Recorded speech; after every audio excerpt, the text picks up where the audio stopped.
Oggi sto viaggiando. No, in realtà oggi sto ripercorrendo il viaggio di un personaggio che appartiene alla terra veneta. Vi voglio parlare infatti di una persona che trova le sue radici o ha le sue radici in terra veneziana, infatti appartenente ad una famiglia di commercianti, quindi appartenente ad una famiglia di persone che per esigenze o per necessità si sono ritrovati a viaggiare e a spostarsi. Vi sto parlando infatti di Marco Polo, meglio come conosciuto il più grande viaggiatore di tutti i tempi.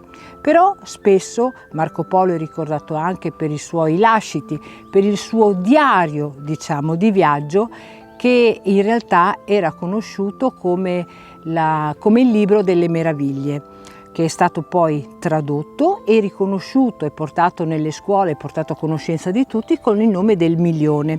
Infatti non può essere definito un libro di viaggi, quanto invece può essere definito un diario del suo periodo passato in Oriente. Infatti è grazie al Milione che tantissime persone hanno imparato a vedere l'Oriente con occhi diversi e secondo angolazioni diverse. Chiedo quindi a qualcuno di voi se avete letto Il Milione, se avete avuto modo di trarre delle vostre conclusioni riguardo a questo interessantissimo volume. Se sì, sarei curiosa di conoscere le vostre impressioni e vi chiedo di scrivere qui sotto.